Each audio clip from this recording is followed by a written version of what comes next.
को मैं धन्यवाद करता हूँ इस ঈশ্বরের शाम মহান परमेश्वर की महान उपस्थिति में आप लोगों के साथ जुड़ने के लिए प्रभु ने जो बहुमूल्य अवसर मुझे दिया है उसके लिए मैं प्रभु को धन्यवाद देता हूँ। ঈশ্বরের মহান এবং পবিত্র মহিমাময় নামকে প্রভুর অভিষিক্ত সেবক ধন্যবাদ দিচ্ছেন আরেকটিবার, কারণ এই সুন্দর শুভ সান্ধ্যকালীন সময় আমাদের সাথে প্রিয় প্রভুর সেবক তিনি যুক্ত হয়ে প্রভুর নামের মহিমা করতে পেরেছেন এবং আজকেও আমরা এই সুন্দর সৌভাগ্য আরেকটিবার পেয়েছি যে আরেকটিবার একত্রিত হয়ে যুক্ত হয়ে প্রভুর নামের মহিমা করার জন্য। परमेश्वर के दास पास्टर संजीव सूत्रधार और प्रभु में प्रिय सौरभ और जितने भी परमेश्वर के लोग इस मीटिंग में जुड़े हुए हैं, आप सबको राजाओं का राजा और प्रभुओं का प्रभु मेरे उद्धारकर्ता यीशु मसीह के पवित्र नाम से मेरा अभिवादन और सलाम कहता हूँ। প্রভু যীশু খ্রিস্টের প্রেমী এবং মধুর নামেতে প্রিয় প্রভুর সেবক এখানে উপস্থিত প্রভুর প্রত্যেক অভিষিক্ত সেবকগণ এবং প্রত্যেক প্রভুর মনোনীত জনদেরকে তিনি প্রভুর প্রিয় জনদেরকে তিনি অভিনন্দন জানাচ্ছেন প্রভুর যীশু খ্রিস্টের প্রেমী এবং মধুর নামে। मैं विश्वास करता हूँ परमेश्वर ने आप सबों को अपने जगह पर बंगाल में हावड़ा में प्रभु के कृपा से चला रहे हैं और अद्भुत तरीके से आप लोगों को परमेश्वर सुरक्षित रखा है। প্রভুর প্রিয় সেবক তিনি বিশ্বাস করেন যে আমাদের প্রত্যেককে প্রভু আমাদের সেবা কার্যের ক্ষেত্রে তিনি অদ্ভুতভাবে ব্যবহার করছেন এবং পশ্চিম বাংলার মধ্যে তিনি আমাদেরকে সামনে রেখেছেন সুরক্ষিতভাবে। আমরা প্রভুর দয়ার মধ্যে রয়েছি। कई साल पहले वहां पे हमारे पास्टर लोगों के पास आके कुछ दिन उनके साथ रहने के लिए और सबगाई करने के लिए परमेश्वर ने मेरे जीवन में अवसर दिया था। उन दिनों को मैं याद करता हूँ और परमेश्वर को स्तुति करता हूँ। আর কিছুদিন আগে কিছু সময় আগে তিনি আমাদের এই সমস্ত প্রভুর সেবকগণের সাথে তিনি এখানে এসেছিলেন এবং তিনি ছিলেন এখানে এবং সেই সমস্ত দিনগুলোকে তিনি এখন স্মরণ করেন এবং সেই সমস্ত দিনগুলোর জন্য তিনি প্রভুকে ধন্যবাদ দেন যাতে সেরকম সুন্দর সুযোগ প্রভু তার জীবনে আরেকবার করে দেন। परमेश्वर अपने बड़ी दया से अलग अलग राज्यों में अलग अलग शहर में हम सबको प्रभु के लिए रखा है और हमें इस्तेमाल भी करते हैं। उसके लिए मैं प्रभु को धन्यवाद देता हूँ। আরেকটিবার প্রভুর সেই মহিমাময় মহান নামকে ধন্যবাদ দিতে চান প্রভুর সেবক, কারণ আমাদের প্রত্যেকেই প্রভু তার সেবা কার্যের জন্য আলাদা আলাদা জায়গা আলাদা আলাদা অঞ্চল এবং রাজ্যতে তিনি রেখেছেন যাতে আমরা প্রভুর নামের মহিমা এবং তার সেবা কার্যকে আলাদা আলাদা জায়গায় থেকে বিভিন্ন অঞ্চলে থেকে তার নামের গৌরব করতে পারি। परमेश्वर के कृपा से उस स्थान से बंगाल से कुछ लोगों को फिर से प्रभु का वचन अध्ययन करने के लिए बाइबल कॉलेज में ज्वाइन करने के लिए परमेश्वर ने सहायता किया। उसके लिए हम बहुत ही आनंदित हैं और प्रभु को धन्यवाद देता हूं।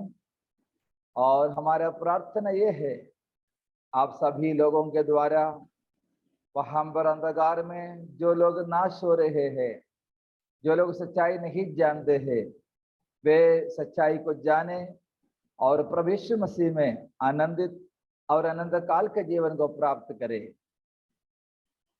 আর প্রভুর সেবক তিনি ধন্যবাদ জানাচ্ছেন, প্রভুর প্রিয় পালক ধন্যবাদ দিচ্ছেন যারা এই বছরও কিছু পশ্চিমবাংলার কিছু ছেলেমেয়েরা যারা বাইবেল কলেজে প্রভুর বাইবেল অধ্যয়নের জন্য প্রভুর শিক্ষাকে শেখবার জন্য যারা যুক্ত হয়েছেন এবং যারা শিখছেন তাদের জন্য ধন্যবাদ দিচ্ছেন তিনি। আর বিশেষ করে আপনাদের কাছে তিনি নিবেদন জানাচ্ছেন যারা অন্ধকারে পড়ে রয়েছে, যারা এখনো যিশুকে চেনে না বা জানে না, তাদের মধ্যে প্রভুর আলোকে পৌঁছে দেওয়ার জন্য এবং প্রভুর নামকে তাদের মধ্যেও পৌঁছে দেওয়ার জন্য।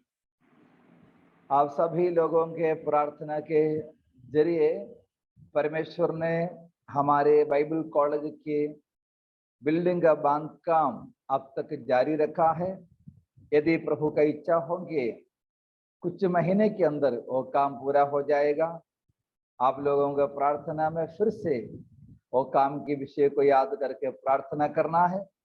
परमेश्वर आप लोगों को बहुत आय से आशीष करे और उस जगह पर परमेश्वर का कार्य के लिए प्रभु सहायता करने के लिए आप लोगों का प्रार्थना में फिर से चाहता हूँ। আর আপনাদের কাছে একটি বিশেষ প্রার্থনার অনুরোধ তিনি জানাচ্ছেন। আপনাদের প্রার্থনার সহায়তায় এবং প্রভুর দয়াতে বাইবেল কলেজ নির্মাণের কার্য এখন অবধি চলছে এবং আগেও সেটা চলতে থাকবে এবং খুব শীঘ্রই সেটা সম্পূর্ণভাবে নির্মাণ হতে প্রভু সাহায্য করবেন। তাই আপনারা যখন প্রার্থনা করবেন অবশ্যই এই বিষয়টি নিয়ে প্রার্থনা করবেন, কারণ আপনাদের প্রার্থনার সহায়তাতেই একমাত্র এই কাজটি হওয়া সম্ভব এবং খুব শীঘ্রই আমরা সেই বাইবেল কলেজ সম্পূর্ণভাবে আমরা দেখতে পাবো।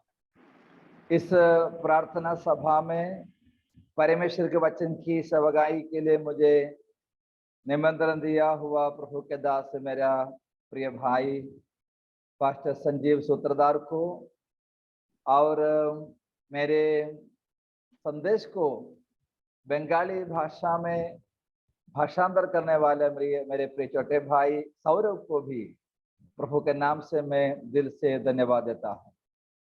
আর প্রভুর প্রিয় অভিষিক্ত সেবক তিনি বিশেষ করে পাস্টার পালক সঞ্জীব সূত্রধর মহাশয়কে তিনি ধন্যবাদ দিচ্ছেন, কারণ এই সুন্দর সভাতে প্রভুর প্রিয় সেবককে আমন্ত্রণ জানানোর জন্য এবং তিনি আমাকে ধন্যবাদ দিচ্ছেন। आप सबों को देखते हुए मुझे बहुत ही अच्छा लगा, मेरे मन में बहुत ही आनंद हो रहे हैं। एक समय था बंगाल के लिए हम प्रार्थना करते थे, जब वहां पर आया था उस समय गिने चुने 2-3 कलीसिया था, लेकिन आज परमेश्वर ने अलग अलग जगह पर सब लोगों को, विश्वासी भाई बहनों को हमें दिया है और आप सभी के चेहरा देखते हुए मैं प्रभु को धन्यवाद और स्तुति करता हूँ। আর প্রভুর প্রিয় সেবক যখন তিনি পশ্চিমবাংলায় এসেছিলেন তখন ব্যাস গোটা 3-4 জনে, যাদেরকে গোনা যাবে এরকম খুব কম বিশ্বাসী জনেরা ছিল, কিন্তু তিনি এখন ধন্যবাদ দিচ্ছেন যে এখন বহু বিশ্বাসী জনেরা রয়েছে আলাদা আলাদা জায়গাতে, নানা রকম জায়গাতে প্রভুর সেবা কার্য চলছে পশ্চিমবাংলার ভিন্ন ভিন্ন অঞ্চলে। যেন আপনাদের প্রত্যেককেই দেখে তিনি খুব খুশি এবং তিনি খুব আনন্দিত এবং প্রভুর সেবা কার্যতে প্রভু আমাদের অদ্ভুতভাবে ব্যবহার করছেন বলে তিনি প্রভুকে ধন্যবাদ দিচ্ছেন। Praise Lord. आइए हम प्रार्थना के साथ परमेश्वर के वचन की ओर हमारे मन लगाएंगे। उसके लिए हमारे लिए बहुत ही परिचय का एक भाग में चुना है। हम लोगों को उसमें से कुछ वचन पढ़ेंगे। लूक के सुसमाचार हमको निकालेंगे। लूक के सुसमाचार 18 अध्याय उसका 1 से लेकर के कुछ वचन पढ़ेंगे। আর আজকে আমরা প্রত্যেকেই প্রার্থনার সাথে এবং প্রভুর কাছ থেকে প্রভু বাক্যকে শোনার জন্য একটা সমর্পিত হৃদয়কে নিয়ে বসবো। আর আজকে প্রভু সেবক যে আজকে বাইবেল থেকে আমাদের উৎসাহিত করবার জন্য যে অংশটি বেছেছেন সেটা আমরা খুবই পরিচিত, আমরা প্রত্যেকেই জানি এবং পড়েছি। সেটা হলো লুকের লিখিত সুসমাচার তার 18 অধ্যায় 1 থেকে আগে। मैं कुछ वचन पढ़ने के लिए चाहता हूँ। আর প্রভুর প্রিয় সেবক তিনি কিছু বাক্য তিনি পড়তে চান।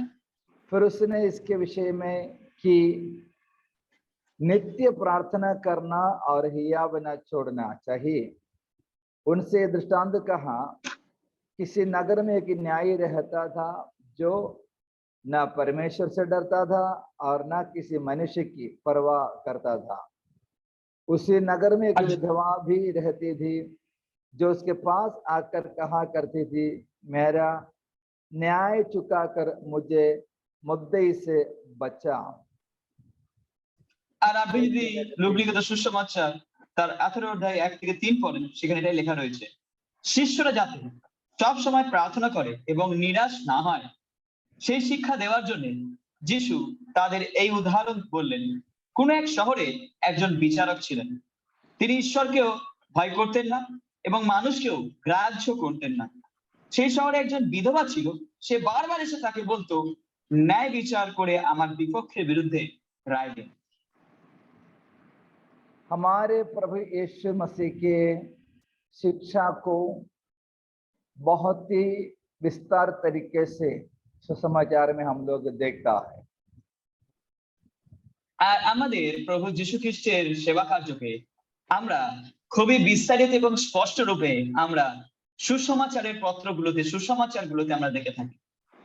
लूक जब प्रभु यीशु मसीह के जीवन के इतिहास लिखने लगे, बहुत से लोगों से मुलाकात करके जानकारियां बहुत ही अच्छे तरीके से निकाला। उसके बाद ये पुस्तक हमारे लिए प्राप्त हुआ है। আর লুক যখন প্রভু যীশু খ্রিস্টের জীবনের বিষয়ে লিখছিলেন, তিনি অনেক পরিশ্রম করেছেন। তিনি সবার কাছ থেকে যাচাই করে জেনে এবং একদম স্পষ্ট এবং আদর্শ রূপে পরপর ভাবে তিনি যীশু খ্রিস্টের বিষয়ে, তার জীবনের বিষয়ে, তার সেবা কার্যের বিষয়ে প্রত্যেকটা জিনিস একদম সুন্দর এবং সুস্পষ্ট ভাবে লিখেছেন। এবং সেইটা পড়েই আমরা আজকে প্রভু যীশুর বিষয়ে একটা সুন্দর ধারণা এবং তার বিষয়ে জানতে পারছি। हमारे प्रभु यीशु इस धरती पर अपने चेलों के साथ 3.5 साल समय बिताया है। আর আমাদের প্রভু যীশু খ্রিস্ট তিনি তার শিষ্যদের সঙ্গে এই পৃথিবীর মধ্যে সাড়ে সাড়ে 33 বছর ধরে তিনি কি করেছেন, এইখানে পৃথিবীতে সময় কাটিয়েছেন। ये 3.5 साल में अनेक बातों के बारे में प्रभु ने चेलों को सिखाया। আর তার মধ্যে জীবন কাহিনীর মধ্যে, তার জীবন কাহিনীর মধ্যে 3.5 বছর প্রভু যীশু যে তার সেবা কার্যে তিনি লাগিয়েছিলেন, সে 3.5 বছরের মধ্যে যীশু তার শিষ্যদেরকে অনেক কিছু বিষয় শিখতে সাহায্য করে। उसमें सबसे ज्यादा बार बार चेलों को प्रार्थना के विषय में प्रभु यीशु कहा करते थे। আর তার থেকে সবচেয়ে যে বিষয়টিতে প্রধান এবং মুখ্যভাবে প্রভু জোর দিতেন, সেটা হচ্ছে প্রার্থনার বিষয়ে তার শিষ্যদেরকে তিনি বারবার সব সময় তিনি বলতেন। हम लोग देखता है एक बार प्रभु ने चेलों को प्रार्थना सिखाया भी है। আর আমরা এটাও দেখে থাকি প্রভু যীশু তার শিষ্যদেরকে প্রার্থনাও শিখিয়েছেন যে কিভাবে করতে হয়। प्रभु यीशु मसीह ने स्वयं अनेक बार प्रार्थना करके चेलों को प्रार्थना का महत्व बता दिया है। আর প্রভু যীশু খ্রিস্ট তিনি স্বয়ং নিজেও অনেকক্ষণ সময় ধরে বা অনেকটা সময়, বেশিরভাগ সময়টা তিনি প্রার্থনা করে কাটাতেন এবং তার শিষ্যদেরকে তিনি খুব ভালোভাবে তিনি বুঝিয়ে দিয়েছিলেন যে প্রার্থনার কতটা মুহূর্ত বা তার মর্যাদা কতখানি। यहूदी लोगों के लिए दिन में 3 बार प्रार्थना उनके रिवाज था। আর জিহুদি ধর্মের রীতি নিয়ম অনুসারে 3 বার তাদের প্রার্থনা করা বাধ্যতামূলক ছিল, তাদের নীতি এবং তাদের সেই জিহুদি ধর্মের অনুসারে। हम भजन संगीता में पढ़ता है, परमेश्वर के दास दाऊद ने कहा, मैं सुबह, दोपहर और शाम को भी प्रार्थना करता हूँ। আর আমরা যদি গীত সংগীতা পড়ি, সেখানে প্রভুর প্রিয় দাস দাউদকে আমরা দেখি, তিনি বলছেন আমি সকাল, দুপুর এবং সন্ধ্যা আমি কি করি, প্রার্থনা করে সময় কাটাই। तो यीशु मसीह के चेले दिन में 3 बार प्रार्थना करने का नियम पालन करने वाले लोग थे। তাই যীশু খ্রিস্টের শিষ্যরাও দিনে 3 বার প্রার্থনা করার সেই নিয়মকে পালন করবারই শিষ্য তারা ছিল। लेकिन जब प्रभु यीशु मसीह के चेला बन गया, तब से वे देखने लगे उनका गुरु दिन में 3 बार का प्रार्थना नहीं, उनका जीवन में प्रार्थना ही प्रार्थना वे देखा है। তারা যখন তারা যিশুর সারা যখন শিষ্য ছিল না, তখন তারা 3 বারই প্রার্থনা করতো। কিন্তু তারা যখন যিশুর শিষ্য হলো, তারা দেখলো যিশু দিনে 3 বার প্রার্থনা করছে না, তিনি সব সময়তেই প্রার্থনা করছেন। তিনি প্রার্থনা করেই বেশিরভাগ সময়টা কাটাচ্ছেন। এইরকম ভাবেই তারা দেখলো যে প্রার্থনার কতটা মহত্ব এবং যিশুর কাছ থেকে তারা শিখলো প্রার্থনার বিষয়। कई बार हमारे प्रभु ने सारी रात प्रार्थना में बिताया करके वचन में हम पढ़ते हैं। আর যদি আমরা ঈশ্বরের জীবন্ত বাক্যে দেখি, আমরা স্পষ্ট রূপে দেখতে পাই অনেকবার বা কিছু সময় আমরা দেখি যে প্রভু যীশু তিনি রাত্রির জেগে সারা রাত তিনি প্রার্থনা করে সময় কাটিয়েছেন। इस प्रकार से प्रार्थना की वातावरण में रहने वाले, प्रार्थना को जानने वाले, प्रार्थना करने वाले चेलों को प्रभु फिर से प्रार्थना के विषय में एक दृष्टांत बता रहा है। আর দেখুন প্রভুর শিষ্যদের, প্রভু যীশু যারা এই প্রার্থনার বিষয়ে যারা জানছে, যারা প্রার্থনার বিষয়ে যারা রয়েছে এবং যারা প্রার্থনা করছে এবং যারা প্রার্থনার মধ্যেই জীবন কাটাচ্ছে, প্রভু যীশু তার শিষ্যদেরকে আরেকবার এই প্রার্থনার মহত্ব এবং এই প্রার্থনার বিষয়ে আরেকবার স্মরণে এনে দিচ্ছে, যেটার গুরুত্ব কতটা। यहाँ पर प्रभु ने नित्य प्रार्थना करने के लिए दृष्टांत बता रहा है। আর এখানে যদি আমরা দেখি, এখানে প্রভু যীশু তিনি সব সময় প্রার্থনা করবার বিষয়ে দৃষ্টান্ত তিনি তার শিষ্যদেরকে বলছেন। हियाव न छोड़ते हुए प्रार्थना करना है। আর এখানে লেখা রয়েছে নিরাশ না হয়ে সব সময় তোমরা প্রার্থনা করো। प्रार्थना करते करते कभी कभी लोग थक जाते हैं। প্রার্থনা করতে করতে কিছু সময় লোকেরা কি হয়ে যায়, ক্লান্ত বা নিরাশ হয়ে যায়। महीना भर प्रार्थना किया, सालों भर प्रार्थना किया, कई सालों से प्रार्थना करने पर भी परमेश्वर जब काम नहीं किया, परमेश्वर जब आशीष नहीं करता, तब प्रार्थना करने वाले व्यक्ति निराशित हो जाते हैं, थक जाता है। মাসের পর মাস ধরে প্রার্থনা করছে যারা, বছরের পর বছর ধরে যারা প্রার্থনা করছে, এরকম সে প্রার্থনা করেই যাচ্ছে মাসের পর মাস, বছরের পর বছর, তো তারা যখন তাদের প্রার্থনার উত্তর পাচ্ছে না, তখন তারা কি হয়ে যায়, নিরাশ হয়ে যায় এবং দুঃখিত হয়ে যায় তাদের প্রার্থনার উত্তর না পাওয়ার ফলে। अभी इस समिति में बैठे हुए आप में से कोई भी इस प्रकार के अनुभव में अगर बैठा हुआ है, आपके व्यक्तिगत जीवन का होगा, परिवार का होंगे, या कलीसिया के संबंधित हो, या अन्य कोई बातों के विषय में आप प्रार्थना करते करते करते प्रार्थना के लिए आपका मन नहीं हो रहा है, आप थक चुके हैं, तो आज इस वचन आपके लिए प्रभु दे रहा है।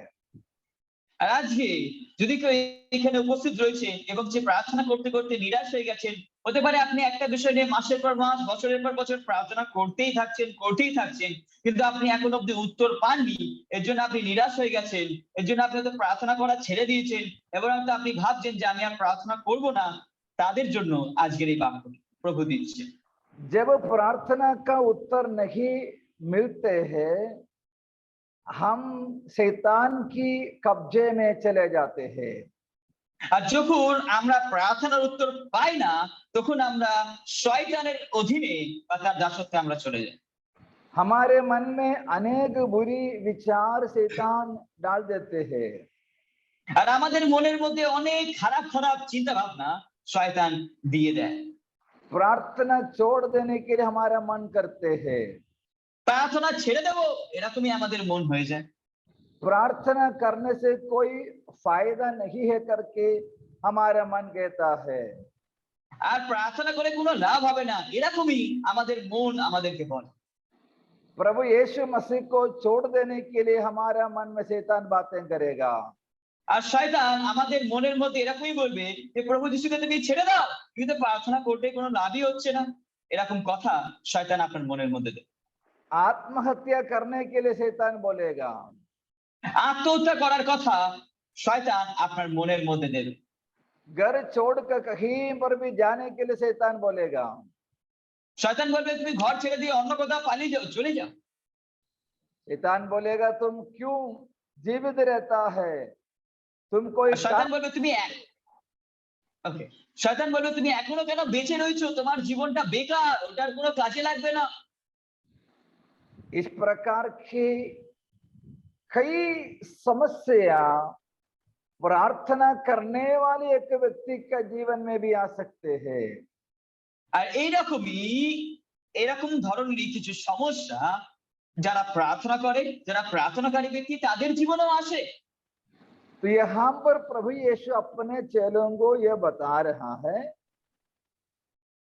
আর এখানে প্রভু যীশু খ্রিস্ট তার শিষ্যদেরকে এটাই বলছেন যে प्रार्थना करने वाले व्यक्ति कुछ बातों को अवश्य जानना चाहिए। যে প্রার্থনা করে, যে প্রার্থনাকারী ব্যক্তি, তাকে কিছু কথা অবশ্যই, কিছু বিষয় অবশ্যই জানার প্রয়োজন রয়েছে। नंबर 1, वो किससे प्रार्थना करता है। সর্বপ্রথম বিষয়ে সে কার কাছে প্রার্থনা করছে। नंबर 2, मेरा प्रार्थना परमेश्वर सुनेगा करके विश्वास करना है। আর দ্বিতীয় বিষয়, সে যে প্রার্থনা করছে সেই প্রার্থনা যে ঈশ্বর শুনবে, এরকম একটা দৃঢ় বিশ্বাস তার মধ্যে থাকা উচিত।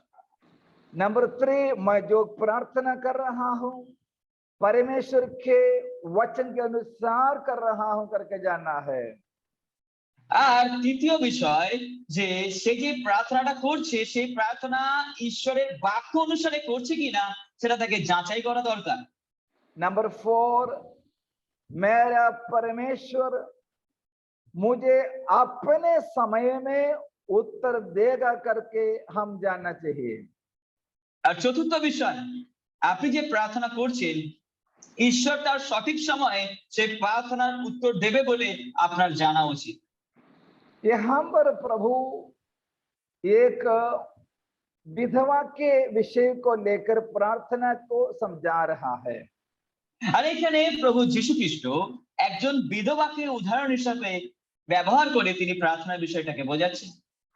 लूक के सुसमाचार में कई विधवाओं के बारे में लोग बता रहे हैं। আর লুকের লিখিত সুসমাচারে এরকম অনেক বিধবাদের আপনি দেখতে পাবেন যাদের বিষয়ে লুকের লিখিত সুসমাচারের লুক তিনি বলছেন।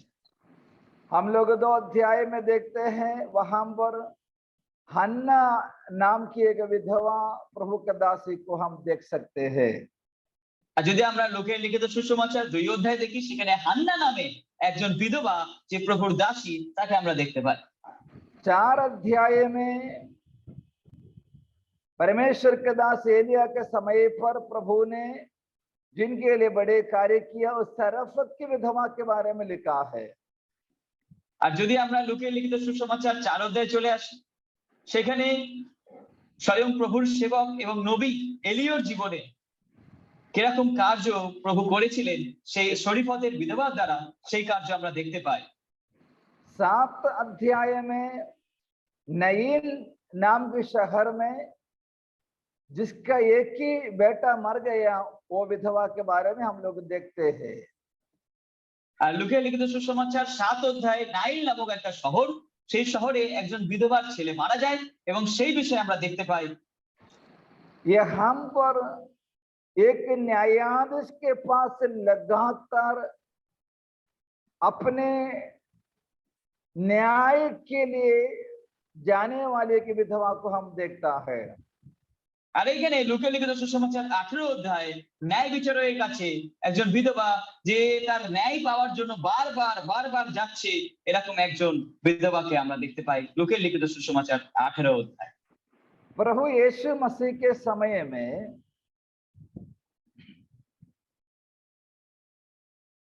समाज में लोगों को जो भी शिकायत रहेंगे उसके लिए न्याय चुकाने के लिए अलग अलग जगह पर न्यायाधीशों को नियुक्त करते थे।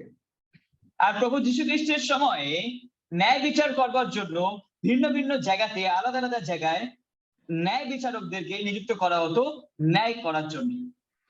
साधारण विधि से वो एक ही न्यायाधीश होगा एक ही जगह पर, वहां पर उस बस्ती के सब लोग उनके पास अपने समस्या को लेकर, शिकायत को लेकर न्याय के लिए आ जाते थे। আর এক একটা অঞ্চল অনুসারে এক একজন ন্যায় বিচারককে বাঁচানো হতো। একটা ন্যায় বিচারক তিনি থাকতেন, আর সেই অঞ্চলের মধ্যে কোনো যদি কারোর অভিযোগ থাকে কারোর বিরুদ্ধে, সে সেই ন্যায় বিচারকের কাছে আসতো, আর সেই ন্যায় বিচারক তার পক্ষে সঠিক ন্যায় বিচার তিনি করতেন। ये न्यायाधीश को जब मन होगा तभी वो एक व्यक्ति का केस सुनकर उनको न्याय चुकाता था।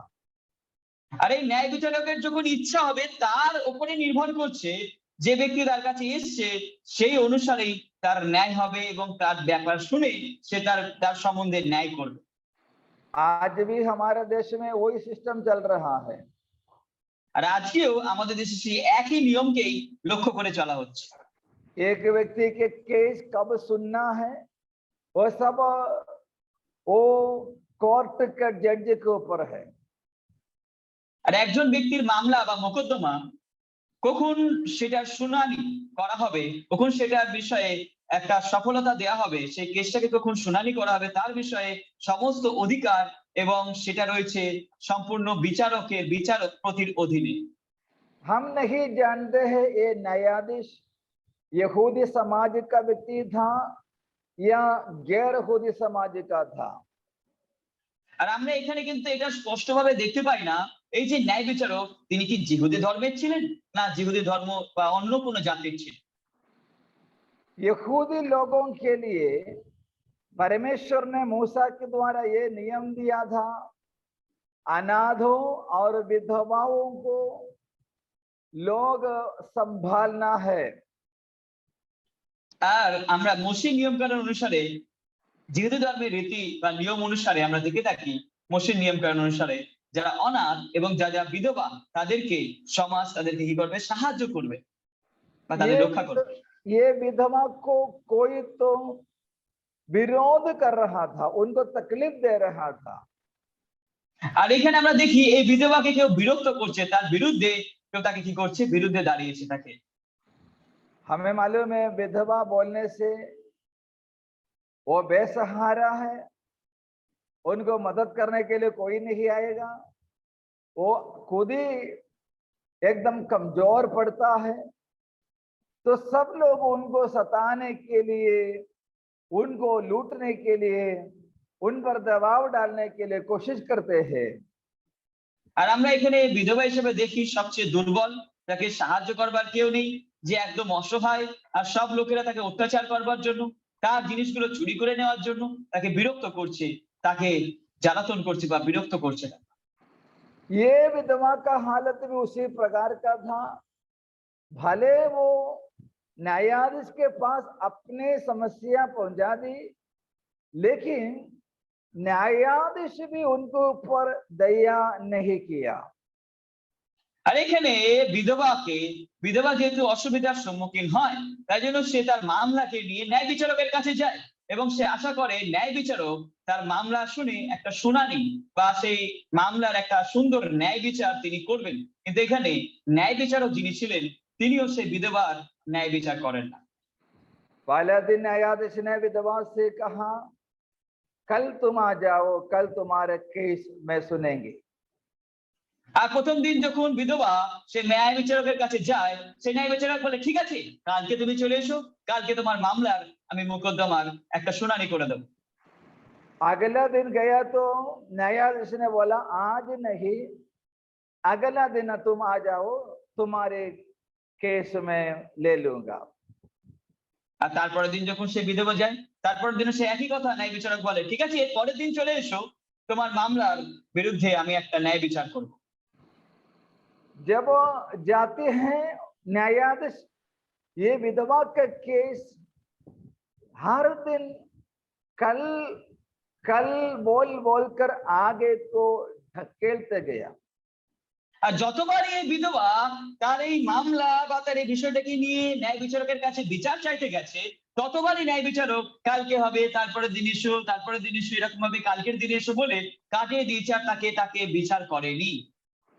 हम सोचना चाहिए, समझना चाहिए, न्यायाधीश के कचहरी में जब कचहरी शुरू हो जाएगा समय पर अगर पहुंचना हो, उसके अनुसार घर के सारे काम को करके इतना दूर चल के वहां पहुंचना पड़ेगा। আর ন্যায় বিচারক যখন তিনি ন্যায় বিচার শুরু করেন, সেই কোর্টে বা সেই আদালতে পৌঁছানোর জন্য সেই সঠিক সময় মতোই পৌঁছাতে হবে, এবং সরের সবকিছু কাজ শেষ করে সেই সময়ের মধ্যে যদি না পৌঁছায় তাহলে আদালতে সেই মামলার বিচার করা হবে না। जब भी वहां जाती थी, उनके कई सारे कामों को उनको टालना पड़ा, छोड़ना पड़ा, उसके बाद न्यायाधीश के पास वो चली जाती थी। আর সেই বিধবাও সেই একই অনেক পরিশ্রম ওঠাতেন, সে আদালতে ন্যায় বিচারের কাছে তার বিচার পাওয়ার জন্য মামলা তিনি সবকিছু কাজ করে অনেক পরিশ্রম উঠিয়ে সঠিক সময় তিনি চলে যেতেন যাতে ন্যায় বিচারের কাছে তার মামলার বিষয়ে একটা সঠিক ন্যায় বিচার তিনি করেন। ये विधवा का प्रायोरिटी उनका मुद्दे से उनको न्याय मिलना चाहिए। আর এই বিধবার একটাই উদ্দেশ্য ছিল, সে এত পরিশ্রমের জন্য ওটা ছিল কারণ তার একটাই উদ্দেশ্য যে তার মামলা তার বিরুদ্ধে যারা রয়েছে তাদের সঠিক ন্যায় বিচার যাতে বিচারক করেন। वो न्यायाधीश ये नहीं मांगी मुद्दे को नष्ट करे, परंतु उससे बचकर सुरक्षित सुकून से शांति से रहने के लिए उनका जो हक है उसके लिए वो मांग रही थी। আর এই বিধবা সে ন্যায় বিচারের কাছে এটা বলেনি যে যারা আমার বিরুদ্ধে রয়েছে তাদের তুমি মেরে ফেলো বা শাস্তি দাও। সে বলছিল দেখুন আমি একজন বিধবা আর আমি এদের সুন্দরভাবে শান্তিতে বাঁচতে পারি, যে অত্যাচার আমার উপর হচ্ছে সে অত্যাচার থেকে আপনি আমাকে সুন্দরভাবে একটা জীবন যাপন করতে সাহায্য করুন। আর এটাই ছিল তার উদ্দেশ্য, আর এইটাই সেই ন্যায় বিচারের কাছে চাইতে গেছিল। बाकी सबका केस बाजू में रखकर ये विधवा को सबसे पहले न्याय देना चाहिए, लेकिन ये न्यायाधीश इतने कठोर मन वाला था इसलिए वो विधवा के तरफ बिल्कुल ध्यान नहीं दिया। সমস্ত যে কেসগুলো রয়েছে বা যে সমস্ত মামলা রয়েছে সেইগুলোকে সরিয়ে দিয়ে আগে এই অসহায় বিধবার প্রতি সেই ন্যায় বিচারকের ধ্যান দেওয়া উচিত ছিল এবং তার কথা শুনে তার মামলার সঠিক ন্যায় বিচার করা দরকার ছিল। কিন্তু এখানে ন্যায় বিচারক তিনি এতটাই কঠোর এবং তিনি এতটাই কঠোর ছিলেন, নির্দয়ের একজন ব্যক্তি ছিলেন যিনি তার ন্যায় বিচারের সঠিক করেননি, বিধবার মামলাকে যিনি ধ্যানই দেননি, যিনি গ্রাহ্যই করেননি। कई दिन के बाद न्यायाधीश के मन में ये विचार आने लगा और अभी भी मैं इसको न्याय नहीं चुकाएंगे, जरूर ये विधवा मुझे थप्पड़ मारेगी। আর সেই ন্যায় বিচারক ভাবলো এতবার ধরে সে বিধবা আসছে, এরপরে যদি তার মামলার সঠিক ন্যায় বিচার যদি না করি তাহলে সে এত পরিশ্রম করে আসছে, কষ্ট করে আসছে, এবার হয়তো সে আমাকে একটা মারতেও পারে চট। वो न्यायाधीश ने एक ही दिन विधवा को न्याय चुका दिया। আর সেই কথা ভেবে সেই বিধবার পরিশ্রমকে দেখে সে কঠোর মনোভাবাপন্ন সেই ন্যায় বিচারক সেই বিধবার মামলার একটা সঠিক ন্যায় বিচার তিনি করলেন। प्रभु यीशु यहाँ पर एक कह रहा है, हमारी प्रार्थना इस प्रकार से होना चाहिए। আর প্রভু যিশু এই উদাহরণটা এর জন্যই দিচ্ছেন আমাদের প্রার্থনা যেন এই রকম ভাবেই হয়। सहनशीलता के साथ हम लोग धीरज के साथ परमेश्वर के सम्मुख प्रार्थना करना जरूरी है। ঈশ্বরের কাছে প্রার্থনা করবার সময় আমাদের নম্রতার সাথে এবং ধৈর্য এবং সহনশীলতার সাথে আমাদের প্রার্থনা ঈশ্বরের কাছে হওয়া প্রয়োজন। नित्य प्रार्थना करना है আর সব সময় প্রতিদিন আমাদের প্রার্থনা হওয়া উচিত। ये विधवा ने धूप काल में, बारिश में, ठंडी का मौसम में, हर मौसम में, हर वातावरण में ये न्यायाधीश के पास जैसे जाती रही, उसी तरह हमारे जीवन की परिस्थिति कुछ भी क्यों ना हो, हमें परमेश्वर से प्रार्थना करना होगा। গ্রীষ্ম হোক কি বর্ষা হোক কি শীত হোক, সেই গরিব বিধবা সে কিন্তু তার পরিস্থিতিকে দেখেনি, সে কিন্তু বাকি কোনো জিনিসই সে দেখেনি। সে তার সঠিক বিচার পাওয়ার জন্য সে ন্যায় বিচারের কাছে শত পরিশ্রম উঠিয়ে পরিস্থিতি খারাপ হওয়া সত্ত্বেও সে বারবার সে গেছে।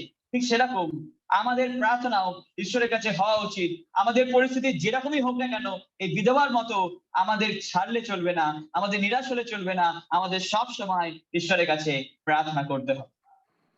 परमेश्वर जब तक हमारे लिए उत्तर देता है तब तक हमें प्रार्थना जारी रखना है। যতক্ষণ না আমরা যে প্রার্থনা বিষয়টা নিয়ে ঈশ্বরের কাছে প্রভু যিশুর কাছে প্রার্থনা করছি যতক্ষণ না প্রভু যিশু আমাদের প্রার্থনার উত্তরটা দিচ্ছেন, ততক্ষণ আমাদের প্রার্থনা নিরন্তর চালিয়ে যেতেই হবে, চালিয়ে যেতেই। हम भजन संहिता में 122 में इस प्रकार से पढ़ता है, जैसे एक दास स्वामी की ओर और एक दासी स्वामिनी की ओर देखते रहता है जब तक उन्हें सहायता मिलती है, वैसा हम परमेश्वर की ओर देखते रहता है। আর যদি আমরা গীত সংহিতা 122 অধ্যায় পড়ি, তো সেখানে আমরা দেখতে পাই পরিষ্কারভাবে লেখা রয়েছে, যেরকম যেরকম একজন স্বামী তার যেরকম একজন তার আদেশ অনুসারে যেরকম একজন স্বামী সেইখানেই তার বিচার আসনের সামনে তার দিকে চেয়ে থাকে, ততক্ষণ না তার বিচার সঠিকভাবে হয়, ঠিক সেরকমই ঈশ্বরের দিকে আমাদেরও চেয়ে থাকা উচিত তার বিচার সঠিক পাওয়ার জন্য। कई बार हमारे जीवन में परमेश्वर काम हमारे समय पर करने के लिए हम चाहते हैं, অনেক সময় আমরা ইচ্ছা রাখি যে ঈশ্বর আমাদের ইচ্ছা মতো, আমাদের সময় মতো আমাদের কাজটা করে দিক, আমাদের প্রার্থনার উত্তর দিয়ে দিক।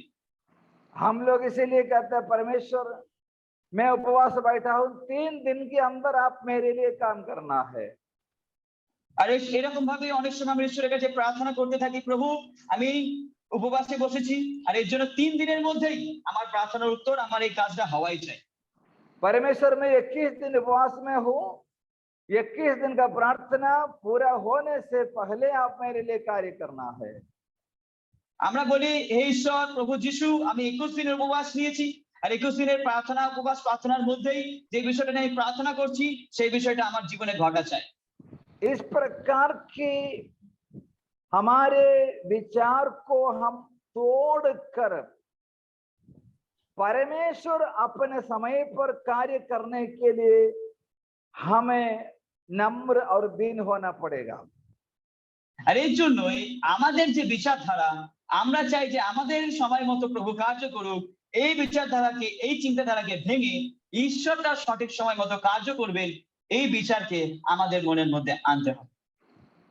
परमेश्वर अपने समय पर अपने तरीका से हमारे लिए जरूर उत्तर देंगे करके विश्वास हमें चाहिए।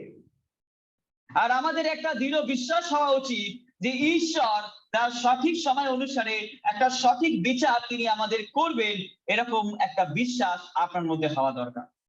कभी तो हमारे विचार से देरी लगा होगा, अन्य लोगों के विचार से उनको भी लगते हैं ये देर हो गया, लेकिन परमेश्वर के हिसाब से कभी भी देर नहीं होता, वो अपने समय पर अपने लोगों के लिए कार्य करता है।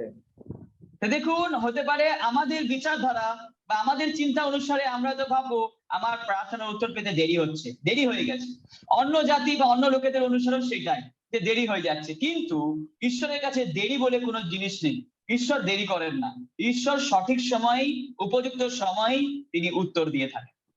अब्राहम और साराई काफी साल इंतजार किया, जब परमेश्वर ने उनके लिए कार्य करने के लिए उनके हिसाब से देर हुआ, तब वे परमेश्वर के योजना के खिलाफ कदम उठाने से आज भी अब्राहम की वंश बड़े दुख और तकलीफ उठाता है।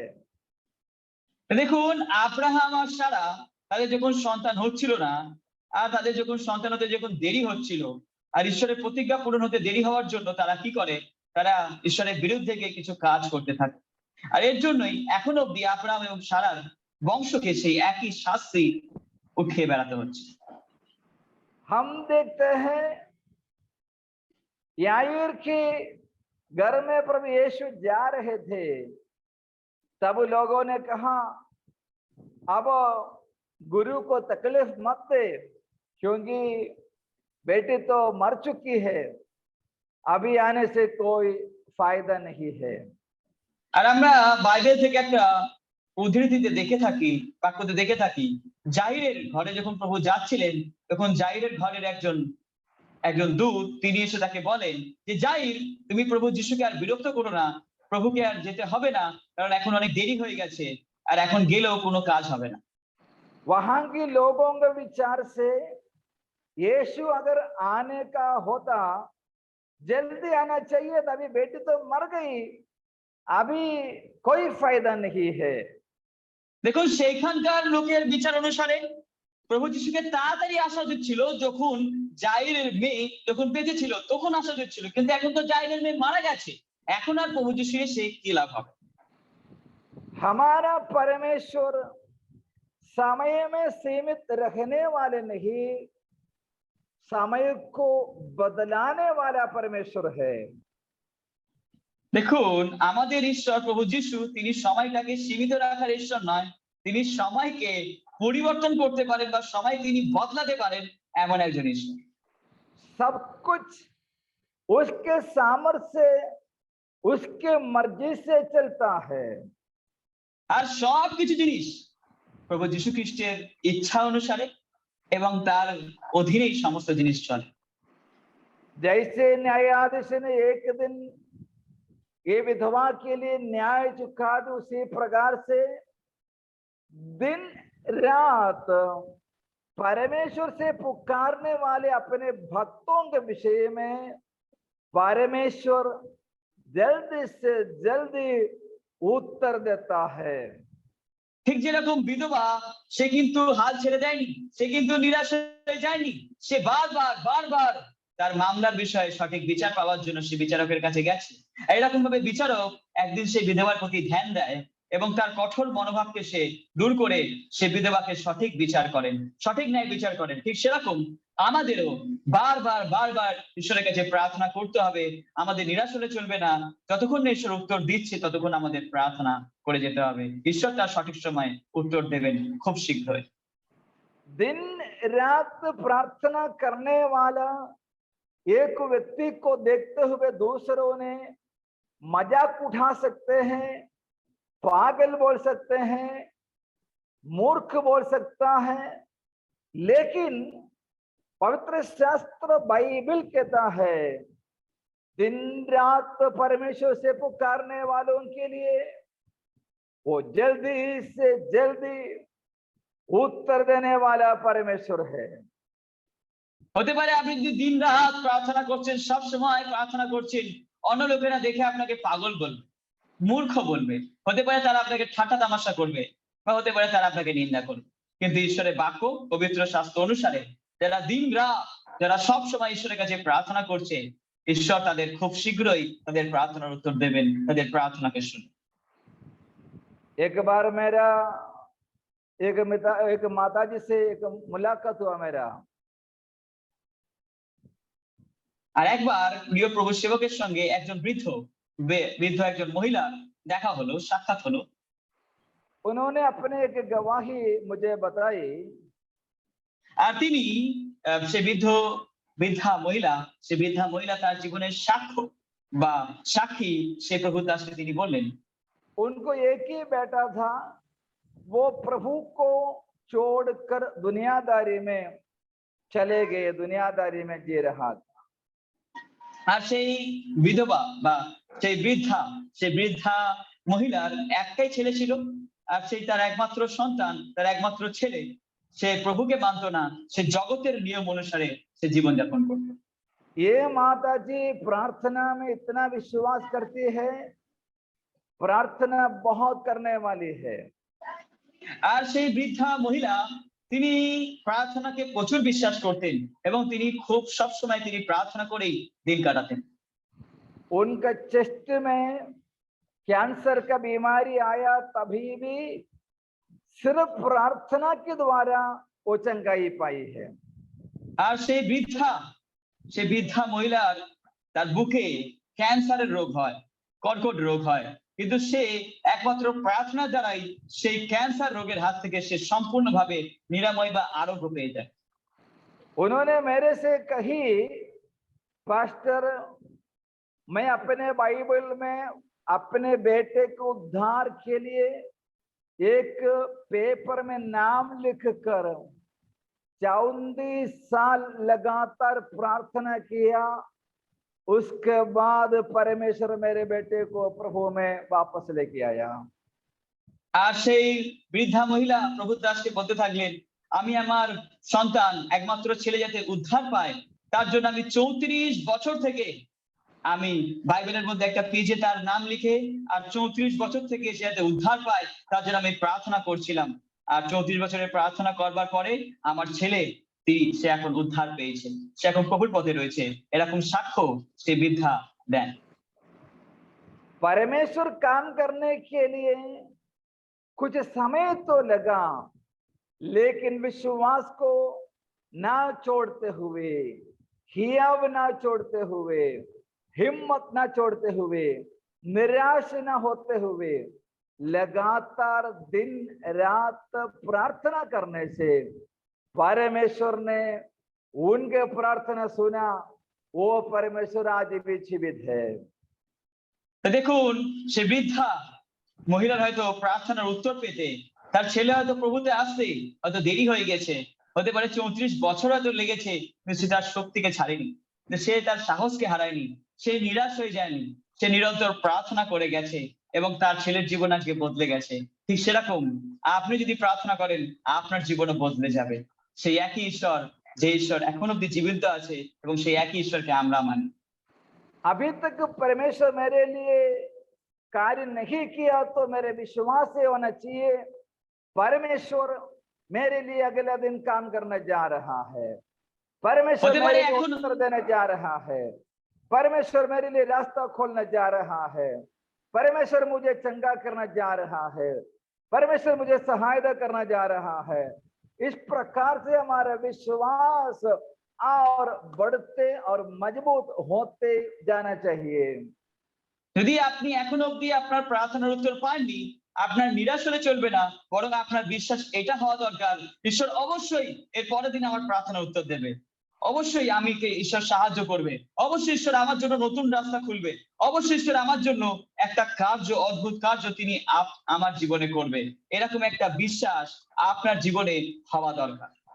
प्रभु यीशु ने ये गारंटी दिया, हमें ऐसे पक्का वचन दिया, प्रार्थना करने वालों को जरूर परमेश्वर उत्तर देने वाला है। আর প্রভু যিশু তার জীবন্ত বাক্যে আমাদের সম্পূর্ণ দৃঢ় নিশ্চয়তা দিয়েছেন, যারা প্রার্থনা করে, যারা নিরন্তর প্রার্থনা করে, যারা সবসময় ঈশ্বরের কাছে প্রার্থনা করে, তাদের উত্তর, তাদের প্রার্থনার উত্তর তিনি অবশ্যই দেবেন। मुझे सुनने वाले प्रिय परमेश्वर के लोगों, आपके समस्या कितना भी छोटा क्यों ना हो या बड़ा क्यों ना हो, आप उस विषय को लेकर किसी भी मनुष्य के पास जाने से नहीं, सर्वशक्तिमान परमेश्वर के उपस्थिति में बैठकर प्रार्थना करते रहोगे, जरूर परमेश्वर आपके लिए रास्ता खोलकर आपके ऊपर कृपा करने वाला है।